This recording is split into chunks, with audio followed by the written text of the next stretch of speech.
Ég heiti Svanborg, ég er vörustjóri hjá Pennanum, kaupi inn allar erlenda bækur. Ég heiti Margrét Jóna Guðbergsdóttir og ég er vörustjóri með íslenskar bækur hjá Pennanum Eymundsson. Og mínu helstu áhrifavaldar hafa verið fjölmargir í gegnum tíðina og í dag.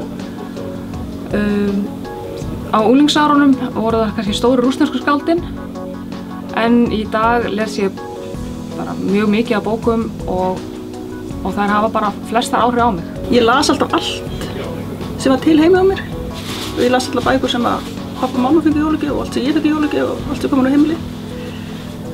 Og þegar ég fór að hugsa þetta þá er ein bók sem ég langar að nefna sem er ævisaga Jóhannesar R. Snorrasonar flugstjóra sem heitir Skrifaði skýin. Hún kom út þegar ég var 13 ára eitthvað og ég man ég las hana og ég man að lesa hana aftur og aftur og maður setja æðisleg og maður setja æðisleg bók. En og svona sem ég kannski svolítið fyndi eftir á, minnum á það ég þarf eiginlega að lesa hana aftur núna.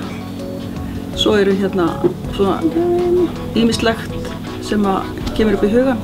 Hérna er ég með eina, söguna af herra Sommer eftir Patrik Susskind sem er bók sem ég lesi aftur og aftur.